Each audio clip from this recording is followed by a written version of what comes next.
अब हम लोग इस लेक्चर में बात करते हैं गेंदा के बारे में, मैरीगोल्ड के बारे में। तो अफ्रीकन गेंदे का वानस्पतिक नाम क्या है? डेगेटिस इरेक्टा। गेंदा किस कुल का पौधा है? ये कंपोजिटिव कुल का, या फिर इसको एस्टेरेसी भी बोलते हैं। गेंदे की खेती के लिए किस प्रकार की मृदा की आवश्यकता होती है? ये हमको होती है बलुई दोमट मिट्टी की आवश्यकता होती है। ठीक है, किसकी आवश्यकता होती है? बलुई दोमट की आवश्यकता होती है। अब हम बात करते हैं वैरायटी के बारे में। तो इसमें कौन कौन सी वैरायटी पाई जाती है या किस्में पाई जाती हैं? जैसे अफ्रीकन गेंदे की किस्में हैं जाइना, जाइल, sunset, spun, yellow stone, spun, gold, charm, African पीला, crown of gold, golden age, fire glow, golden jubilee. ये गेंदे की, अफ्रीकन गेंदे की प्रजातियां। फ्रेंच गेंदा कैसा होता है? ये चतुर्कुड़ीय होता है। ठीक है, चतुर्कुड़ित होता है, इसमें चतुर्कुड़ीय होता है। फ्रेंच गेंदे की किस्में कौन कौन सी है? तो फ्रेंच गेंदे की किस्में हैं star of India, butter scotch, red hand, flame, rusty red. ये फ्रेंच गेंदे की किस्में हैं। IRI द्वारा विकसित भारतीय गेंदे की किस्में कौन सी है? पूसा बसंती गेंदा, पूसा नारंगी गेंदा। ये हमारी IRI द्वारा विकसित किस्में हैं। ठीक है, गेंदे की कुछ अन्य किस्में भी हैं, जैसे yellow climax, first lady, prime lady या पुलेरो। पुलेरो एक फेमस गेंदे की किस्म है। ठीक है, अब बात करते हैं गुलदाउदी के बारे में। गुलदाउदी इसको हम चंद्रमल्लिका भी बोलते हैं। गुलदाउदी का क्रोमोसोम नंबर कितना? 2n बराबर 18। गुलदाउदी का वानस्पतिक नाम क्या है? Chrysanthemum species. क्या नाम है? Chrysanthemum species. गुलदाउदी किस कुल का पौधा है? कंपोजिटी या एस्ट्रेसी कुल का पौधा है। किसका पौधा है? कंपोजिटी या एस्ट्रेसी कुल का पौधा है। गुलदाउदी के पुष्प क्रम को क्या बोलते हैं? इसको बोलते हैं हेड या कैपिटुलम। क्या बोलते हैं? हेड या कैपिटुलम बोलते हैं। ठीक है, अच्छा, गुलदाउदी किस ऋतु में बोया जाता है? किस ऋतु का पौधा है? तो ये शीत ऋतु का पौधा है। ठीक है, एक गुलदाउदी का प्रवर्धन किसके द्वारा किया जाता है? ये किया जाता है बीज के द्वारा। किसके द्वारा किया जाता है? बीज के द्वारा किया जाता है। ठीक है, अब बात करते हैं आगे।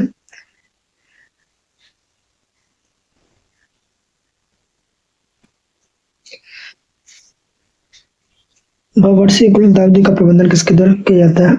कलम या सकट्स के द्वारा। किसके द्वारा? कलम या सकट्स के द्वारा।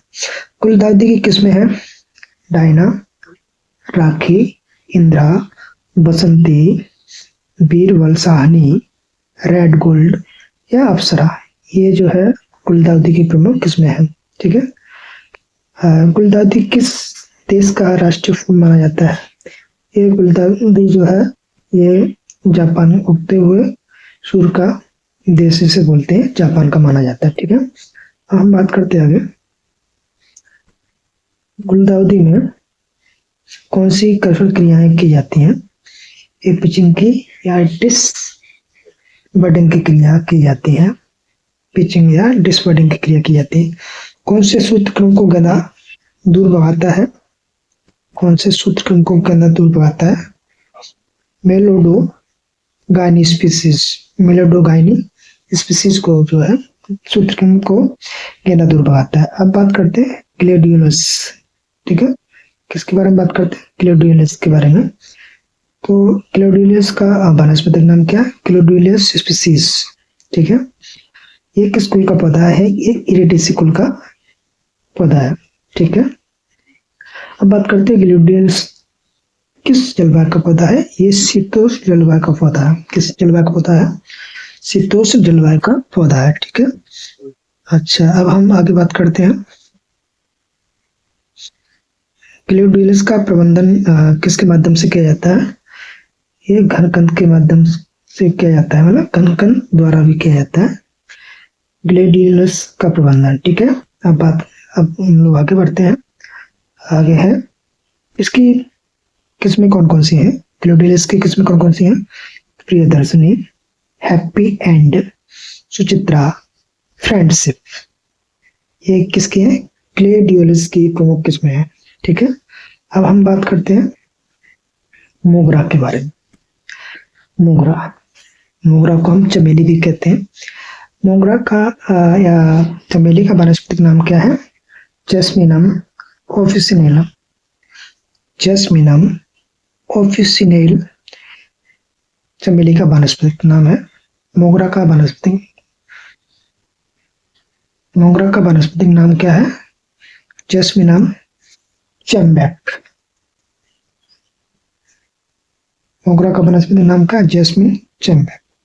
चमेली उत्पत्ति स्थान क्या है? भारत है। चमेली में पौधरोपण किया जाता है जून जुलाई के महीने में। चमेली में प्रबंधन किया जाता है लेयरिंग और कटिंग के द्वारा। चमेली में तो प्रबंधन किसके द्वारा किया जाता है? लेयरिंग व कटिंग के द्वारा। ठीक है, अब बात करते हैं रजनीगंधा के बारे में। तो रजनीगंधा का वानस्पतिक नाम क्या है? पॉलीहेंथस ट्यूबरोसा।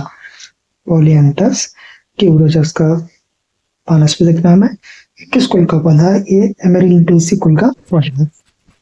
ठीक है, अब बात करते हैं रजनीगंधा में प्रबंधन किया जाता है शल्ककंद के द्वारा या फिर बीज के द्वारा किया जाता है। रजनीगंधा की प्रमुख किस्में हैं रजत रेखा, स्वर्ण रेखा, श्रृंगार।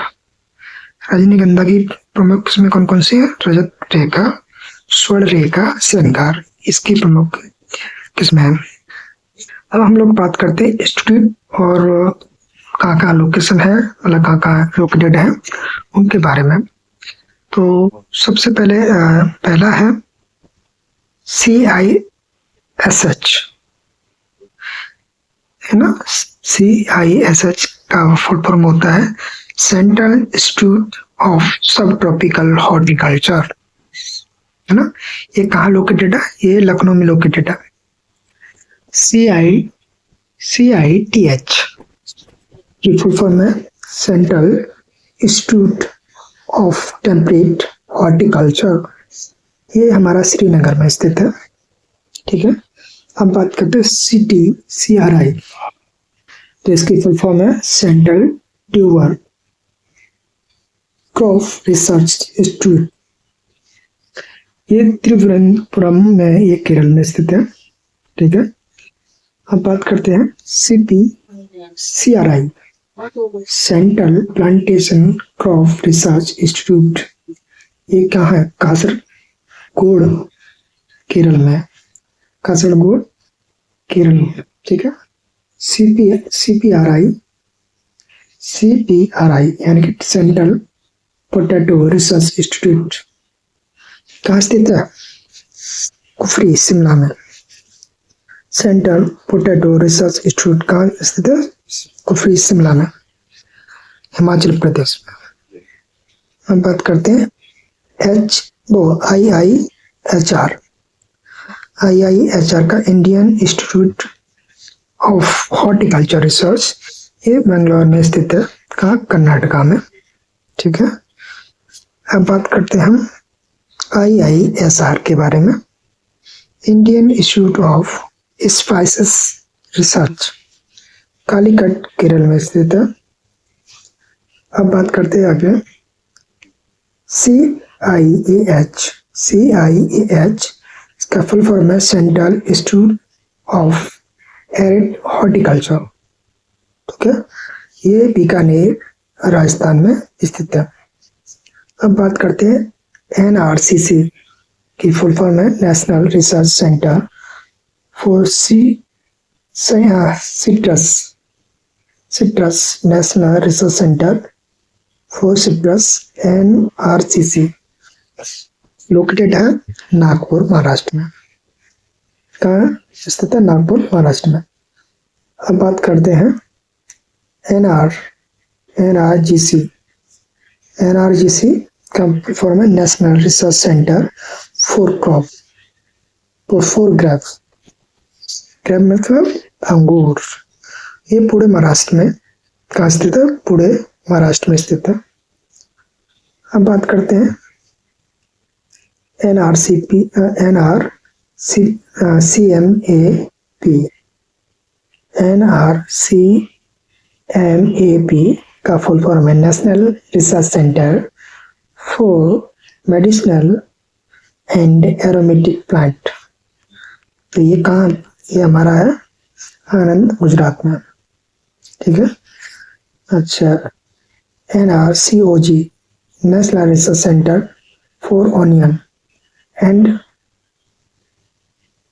गार्लिक, ये कहाँ स्थित है? हमारा नासिक, महाराष्ट्र, ठीक है। अब बात करते हैं आगे। आगे है NRCSS, national research centre for seed spices, ये तवीजी अजमेर राजस्थान में स्थित है। NRCSS, national research centre for seed spices, Tabiji Ajmer Rajasthan में स्थित है। अब बात करते हैं आगे IIVR, IIVR का फुल फॉर्म है Indian institute of vegetable research, Indian institute of vegetable research, ये हमारा वाराणसी में स्थित है। अब बात करते हैं NHB, यानी कि national horticulture board, national horticulture board, ये हमारे गुड़गांव हरियाणा में स्थित है। कहाँ? गुड़गांव हरियाणा में स्थित है ना। अब बात करते हैं हम औषधीय फसलों के बारे में। तो औषधीय फसलें कौन कौन सी हैं उसके बारे में हमें जानना है। तो सबसे पहले हम लोग बात करते हैं सफेद मूसली के बारे में, इसके बारे में, सफेद मूसली के बारे में। सफेद मूसली का वैज्ञानिक नाम क्या है? क्लोरोफाइटम, क्लोरोफाइटम बोरीविलियम, क्लोरोफाइटम बोरीविलियनम इसका वैज्ञानिक नाम है। सफेद मूसली का कुल कौन सा है? लिलिएसी। क्या कुल है? लिलिएसी। सफेद मूसली का उत्पत्ति स्थान क्या है? अफ्रीका। सफेद मूसली का उत्पत्ति स्थान क्या है? अफ्रीका। सफेद मूसली का उपयोगी भाग कंदिल जड़। सफेद मूसली का उपयोगी भाग क्या है? कंदिल जड़। राजस्थान वो मध्य प्रदेश और राजस्थान में, मध्य प्रदेश और राजस्थान में सफेद मूसली पाई जाने वाली कौन कौन से हैं? क्लोरोफाइटम बोरीविलियम, है ना, एक तो ये है। दूसरे क्लोरीफाइटम ट्यूबरोसम, ये हमारे मध्य प्रदेश व राजस्थान में सफेद मूसली की पाई जाने वाली प्रजातियां हैं। सफेद मूसली में फिंगर लगाने का उपयुक्त समय क्या है? फिंगर लगाने का उपयुक्त समय क्या है? ये जुलाई है, जुलाई का महीना। सफेद मूसली की जड़ों में पाए जाने वाला औषधीय महत्व कौन सा है? सेपोनिन। सफेद मूसली की जड़ों में पाए जाने वाला औषधीय महत्वपूर्ण अवयव कौन सा है? सेपोनिन। सफेद मूसली का उपयोग किसमें किया जाता है? तो सफेद मूसली का उपयोग नपुंसकता को दूर करने में किया जाता है। अब बात करते हैं ग्वारपाठक के बारे में। किसके बारे में? ग्वारपाठक के बारे में। ग्वारपाठक का वैज्ञानिक नाम क्या? एलो वारवेंडेंसिस इसका बॉटनिकल नेम है। ग्वारपाठक का कुल है लिलिएसी कुल है। ग्वारपाठक का कुल क्या है? लिलिएसी कुल है। ग्वारपाठक में पाया जाने वाला अवयव एलोइन तेल पाया जाता है, एलोइन तेल पाया जाता है। ग्वारपाठक लगाने का समय जुलाई अगस्त महीना है, ठीक है। अब बात करते हैं आगे। ग्वारपाठक का पौधा रोपना चाहिए 5 वर्ष के बाद। ग्वारपाठक का नया पौधा कब रोपना चाहिए? 5 वर्ष के बाद। ग्वारपाठक की कटाई के कितने समय बाद पत्तियां तैयार फिर से हो जाती हैं? ये 90 दिन के बाद पत्तियां फिर से तैयार हो जाती हैं। ग्वार में पाए जाने वाला ग्लूकोसाइड क्या है? एलोइन। क्या है? एलोइन। ग्वारपाठक में पाए जाने वाला एलोइन का प्रमुख घटक क्या है? वार्बिलोइन। क्या है? वार्बिलोइन। ग्वारपाठक की रोपाई हेतु मूल कंदों की आवश्यकता होती है 25,000 से लेकर 26,750 मूल कंदों की आवश्यकता होती है। ठीक है, अब बात करते हैं रतन जोत के बारे में। रतन जोत के बारे में, रतन जोत का वानस्पतिक नाम क्या है? Jatropha Kirkus. रतन जोत का वानस्पतिक नाम क्या है? Jatropha Kirkus. रतन जोत का कुल क्या है? यूफोरबिएसी। रतन जोत का प्रबंधन किसके द्वारा किया जाता है? बीज के द्वारा और कलम के द्वारा। रतन जोत के पौधे लगाने का सही समय क्या है? जुलाई और अगस्त का महीना। रतन जोत के पौधे की रोपाई कितने वर्ष बाद करनी चाहिए या कितने वर्ष बाद प्राप्त होती है? ये 2 वर्ष के बाद हमें प्राप्त हो जाती है। ठीक है, रोपाई के 2 वर्ष बाद हमें प्राप्त हो जाती है। रतन जोत की सिंचाई और रतन जोत सिंधु क्षेत्रों में बुआई करने का दूरी कितनी रखते हैं? 2 मीटर की दूरी रखते हैं। अब बात करें सनोए या सना, सोनामुखी जिसको बोलते हैं, इसका वानस्पतिक नाम क्या है? केसिया अंगस्टिफोलिया। सनाए का कुल कौन सा? लेगुमिनेसिया फेबेसी इसका कुल है। सनाए का उपयोग होने वाला भाग पत्तियां या फलियां है। सनाए की खेती एक अच्छी जलवायु होती है, शुष्क जलवायु। सनाए की बीज दर 10 किलोग्राम प्रति हेक्टेयर वो रखती है। सनाए की खेती का विश्व में भारत का कौन सा स्थान है? प्रथम स्थान है। सनाए का प्रबंधन किसके माध्यम से करते हैं? बीज के माध्यम से करते हैं। बात करते हैं ईसबगोल के बारे में। ईसबगोल के बारे में, ठीक है, ईसबगोल के बारे में हम लोग बात करते हैं तो इसका वानस्पतिक नाम क्या है? प्लांटेको ओवेटा। इसका कुल कौन सा है? प्लांटाजिनेसी। ईसबगोल का उपयोगी भाग क्या है? बीज और हस्क। विश्व में ईसबगोल का उत्पादन में करने वाला देश कौन सा? भारत। ईसबगोल में बीज एवं भूसी का अनुपात क्या है? 75:25। बीज और भूसी का अनुपात। ईसबगोल की बीज दर कितनी रखते हैं? 7 से 8 किलोग्राम प्रति हेक्टेयर। ईसबगोल की बुआई का समय 10 अक्टूबर से लेकर 10 नवंबर में। ईसबगोल का औषधीय भाग क्या है? भूसी। ठीक है, अब आगे बात करते हैं हम नीम के बारे में। हैं, हम किसके बारे में बात करते हैं? नीम के बारे में। नीम का वानस्पतिक नाम क्या है? एजारिडिक्टा इंडिका, है ना। ठीक है, अब बात करते हैं नीम का कुल कौन सा है? मिडिएसी। ठीक है, नीम का उपयोगी भाग क्या है? नीम के सभी भागों को उपयोग में लिया जाता है। ठीक है ना, नीम के सभी उपयोगी भागों को लिया जाता है। पत्तियां हो गई, बीज हो गया। ठीक है, अब बात करें नीम की निवोली में पाए जाने वाला प्रमुख रसायन कौन सा है? अजारिडेक्टिन, निम्बिडिन, निम्बिन और लिमोनोइड्स पाया जाता है। ठीक है, नीम के बीज में तेल 40 से 50%। ठीक है, नीम का अधिक उपयोग भाग क्या है? बीज, निमोली। ठीक है, पत्री में प्रयोग किया जाने वाला भाग कौन सा है नीम का? तो यह नीम की पत्तियां। नीम के पत्तों का उपयोग किया जाता है कीटनाशक दवा बनाने में, इसका उपयोग किया जाता है। हम बात करते हैं तुलसी के बारे में। तुलसी का वानस्पतिक नाम क्या? Ocimum basilicum. ओसिमम बेसिलिकम इसका तुलसी का वानस्पतिक नाम है। तुलसी का कुल कौन सा? लेविएसी। तुलसी का कुल कौन सा? लेविएसी। ठीक है, तुलसी का उपयोगी भाग क्या? बीज और पत्तियां। तुलसी हेतु तो आवश्यक अच्छी भूमि कौन सी है? रेतीली दोमट भूमि इसके लिए आवश्यक है। तुलसी के बीज प्रति हेक्टेयर कितना चाहिए? 250 ग्राम प्रति हेक्टेयर तुलसी के बीज चाहिए।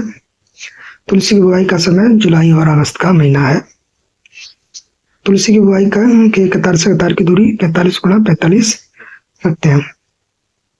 ठीक है, हम बात करते हैं अश्वगंधा के बारे में। अश्वगंधा का वानस्पतिक नाम क्या है? बिथानिया सोमनीफेरा इसका वानस्पतिक नाम है।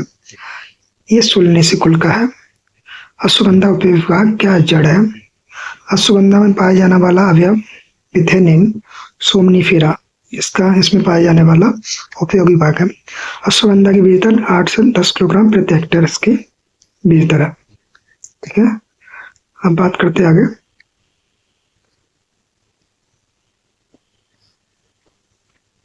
अश्वगंधा की रोपाई का उत्तम समय जुलाई का महीना, वो सॉरी अगस्त के तीसरे सप्ताह से लेकर सितंबर के प्रथम सप्ताह तक इसकी बुआई कर सकते हैं। अश्वगंधा की नर्सरी कब लगाते हैं? तो जुलाई अगस्त के महीने में इसकी नर्सरी लगाते हैं। ठीक है, अब बात करते हैं अश्वगंधा की जड़ों का अंतिम भाग व रेशे की किस श्रेणी में रखे जाते हैं? ग्रेड सी की श्रेणी में रखे जाते हैं। अश्वगंधा की बीज दर चाहिए 8 से 10 किलोग्राम प्रति हेक्टेयर। अश्वगंधा में कतार से कतार की दूरी 30 सेंटीमीटर रखते हैं, 30 सेंटीमीटर रखते हैं। पायरिथ्रम पायरिथ्रम का वैज्ञानिक नाम क्या है? क्राइसेंथेमम सिनेरिफोलियम इसका वानस्पतिक नाम है। पायरिथ्रम का कुल कौन सा कंपोजिट या एस्ट्रेसिस का कुल है? इसका उपयोगी भाग क्या है? फूल है। पायरिथ्रम का उपयोगी भाग क्या है? फूल है। इसमें उपयोगी तत्व क्या है? तेल में कार्बन पाया जाता है, वो उपयोगी इसके भाग है। इसका उपयोग किसमें किया जाता है? पेट की बीमारियां व दर्द निवारक दवाओं में इसका उपयोग किया जाता है। अब बात करते हैं अफीम के बारे में। तो अफीम का वानस्पतिक नाम क्या है? पिपेवर सोमनिफेरम। ये पिपेरेसी कुल का पौधा है। इसमें पाया जाने वाला तत्व कौन सा? मार्फिन, कोडीन, नार्कोटीन रसायन पाए जाते हैं। अफीम में पाए जाने वाला मुख्य पदार्थ कौन सा है? हेरोइन नामक ड्रग्स। किससे पाया जाता है? हेरोइन नामक ड्रग्स किससे पाया जाता है? अफीम से पाया जाता है।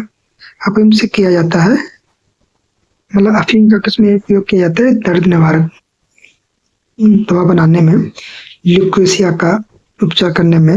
अफीम को निद्रा का भगवान कहा जाता है। अफीम को क्या जाता है? निद्रा का भगवान कहा जाता है। अब बात करते हैं युगल का वैज्ञानिक नाम कॉमीफोरा वाइट। युगल का कुल पुरसेरेसी इसका कुल है। युगल का औषधीय भाग गोंद या रेजिन।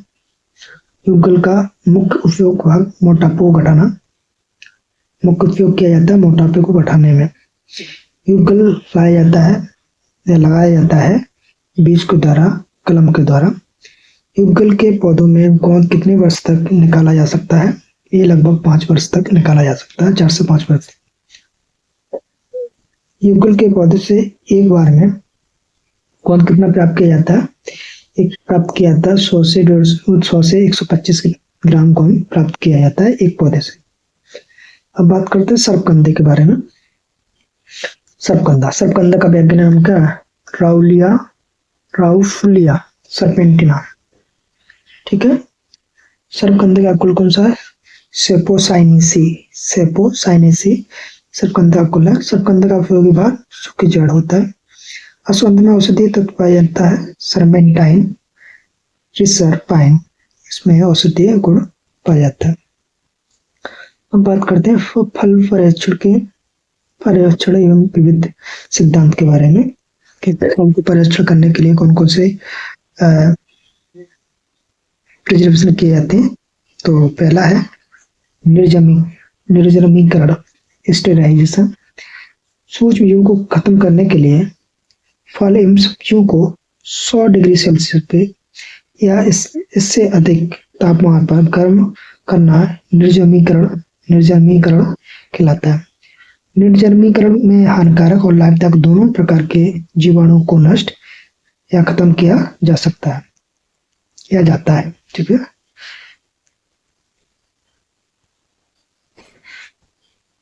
बात करते हैं पाश्चराइजेशन। सूक्ष्म जीवों को खत्म करने के लिए फल एवं सब्जियों को 100 डिग्री से कम तापमान पर गर्म करना पाश्चराइजेशन कहलाता है। इसमें केवल हानिकारक जीवाणु को ही खत्म किया जाता है। क्या किया जाता है? इसमें केवल हानिकारक जीवाणु को ही खत्म किया जाता है। अब बात करें फ्रीजिंग के बारे में, है ना। तो फ्रीजिंग क्या है? यह पर्यवेक्षण की अस्थायी विधि है। कैसी है फ्रीजिंग? अस्थायी विधि है। आलू आलू को लंबे समय तक भंडारण करना, यानी कि 7.2 डिग्री सेल्सियस पे 45 डिग्री फ़ारेनहाइट के तापमान पर रखा जाता है। ये दो तरह का होता है, एक कोल्ड स्टोरेज, ठीक है, ये फल एवं सब्जियों को 15 डिग्री सेंटीग्रेड तापमान पर भंडारित किया जाता है, और दूसरा होता है चिलिंग स्टोरेज। तो ये फल एवं सब्जियों को थोड़े समय के लिए 0 से 5 डिग्री सेंटीग्रेड तापमान पर रखा जाता है। अब बात करते हैं गहन प्रशीतन, क्राई प्रिजर्वेशन। इसमें तरल पदार्थ जैसे -196 डिग्री तापमान पर रखा जाता है या प्रयोग किया जाता है। अब बात करते हैं ड्राइंग, सुखाना। ऊष्मा या धूप में फल एवं सब्जियों की नमी को निकालकर परिवर्तन करना क्या कहलाता है? सुखाना कहलाता है। इसमें सामान्यतः 10% से कम नमी रखते हैं, जैसे अंगूर से किशमिश को बनाना। सुखाना दो प्रकार से होता है, पहला सूर्य की धूप में, और दूसरा है आपका पर्यवेक्षण का धूप में सुखाना। यह पर्यवेक्षण का सबसे सस्ता एवं सरल साधन है।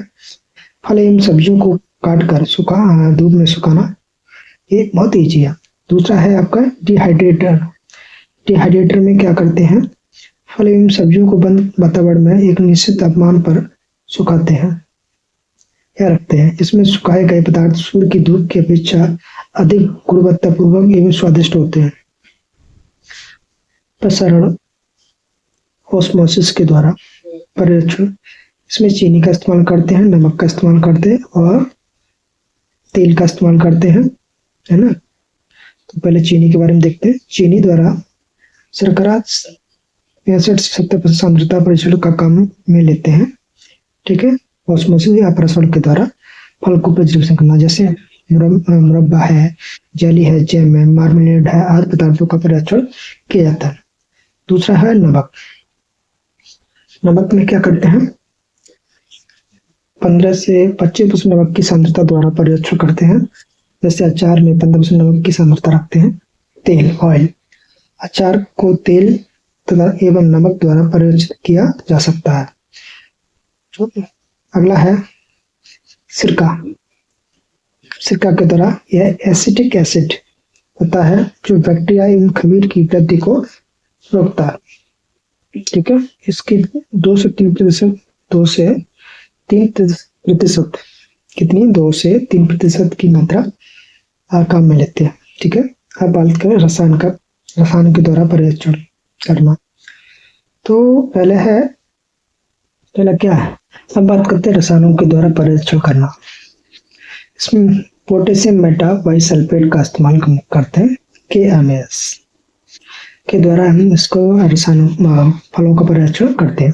जैसे रसायन का प्रयोग रंगहीन फलों के परिरक्षण में किया जाता है। पोटेशियम मेटाबाइसल्फेट का प्रयोग रंगहीन फलों के परिरक्षण में किया जाता है, ठीक है। इसमें रंगहीन फलों के परिरक्षण में किया जाता है, ठीक है। पोटेशियम मेटाबाइसल्फेट किसके प्रयोग में किया जाता है? ये किया जाता है रंगहीन फलों के परिरक्षण में किया जाता है, ठीक है। इसकी मात्रा कितने लेते हैं?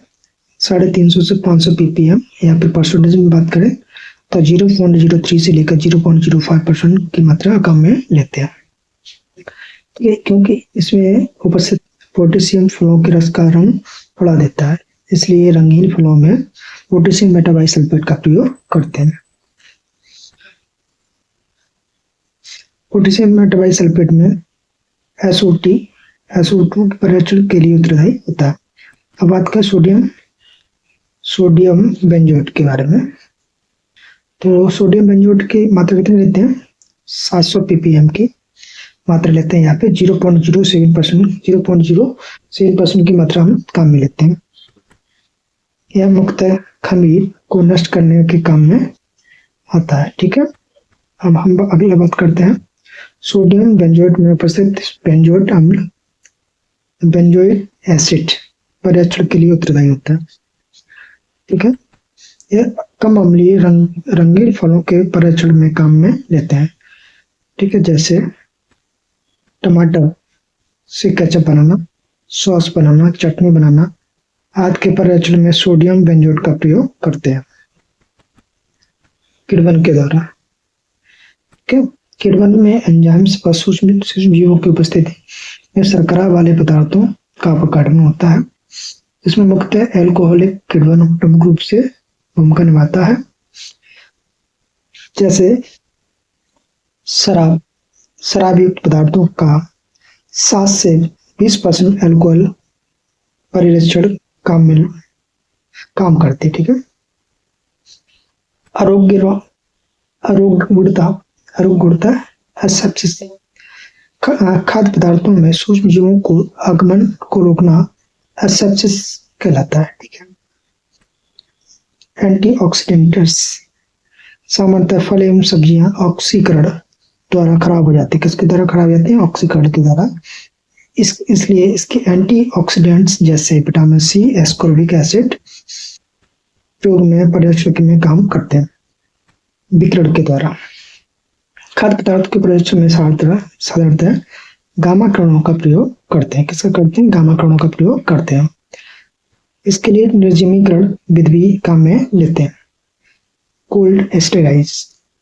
ठीक है, एस्टेराइजेशन का काम में लेते हैं। अब बात करें CO2 की मात्रा। बोतलबंदी में पेय पदार्थों को पर्यवेक्षण करने के लिए 14.6 ग्राम प्रति लीटर के हिसाब से CO2 की मात्रा काम में हम लेते हैं। डिब्बाबंदी, कैनिंग। ठीक है, कैनिंग में क्या है? फल एवं सब्जियों को डिब्बा में एक निश्चित तापमान पर उपचारित कर वायु रहित अवस्था में बंद कर भविष्य के उपयोग के हेतु पर्यवेक्षण करना ही डिब्बाबंदी कहलाता है। ठीक है, डिब्बाबंदी में सुखाना सबसे ज्यादा मटर में किया जाता है। डिब्बाबंदी बस सुखाना सबसे ज्यादा किसमें किया जाता है? मटर की फसल में किया जाता है। डिब्बाबंदी के सिद्धांत क्या क्या है? उपयुक्त फल व सब्जी का चयन। डिब्बाबंदी के लिए सब्जियों का कौन कौन से है? मटर है, भिंडी है, गाजर है, टमाटर है, फूल गोभी है।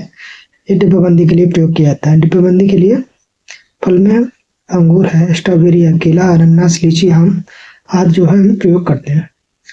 फल एवं सब्जियों को छीलना, हाथ से छीलना, जैसे पपीता हो गया, आम हो गया। वाष्प पीलिंग करना है ना, वाष्प के द्वारा छीलना। आलू हो गया, टमाटर हो गया। यांत्रिक छीलना, गाजर हो गया, सेब हो गया, अनानास हो गया। कास्टिक सोडा द्वारा छीलना, मैंडेरिन हो गया, गाजर हो गया, शकरकंद हो गया। फ्लेमिंग द्वारा छीलना, प्याज और लहसुन। ठीक है, अब ब्लांचिंग का क्या मतलब होता है? ब्लांचिंग का मतलब होता है ब्लांचिंग क्रिया में फल एवं सब्जियों को छोटे छोटे टुकड़ों में काटकर 5 से लेकर 5 मिनट के लिए 85 से 90 डिग्री सेल्सियस पर उबालते हैं। ब्लांचिंग का मतलब होता है कि फल एवं सब्जियों को छोटे छोटे टुकड़ों में काटकर 2 से लेकर 5 मिनट तक 85 से 90 डिग्री सेल्सियस तापमान पर उबालते हैं। ठीक है, डिब्बे में भरना। फल एवं सब्जियों को सीरम, चीनी 20 से 50% ड्रग्स या वाइन 1 से 3% के साथ निर्जलीकरण डिब्बों में भरते हैं। फलों के लिए सिरप क्या चीज? फलों के लिए सिरप, सब्जियों के लिए वाइन का प्रयोग करते हैं। ठीक है, फलों के लिए सिरप और सब्जियों के लिए वाइन का प्रयोग करते हैं। वायु निष्कासन। डिब्बाबंदी के दौरान डिब्बों के अंदर से वायु निष्कासन के लिए 82 से 87 डिग्री सेल्सियस तापमान पर 10 मिनट तक रखते हैं। डिब्बाबंदी वायु निष्कासन के सिद्धांत पर आधारित है। ठीक, अब बात प्रोसेसिंग के बारे में, संसाधन के बारे में। बंद डिब्बों को एक उचित तापमान पर रखकर जीवाणु को नष्ट करना, उन्हें 39 डिग्री सेल्सियस तक से ठंडा करना है ना, यही कहलाता है।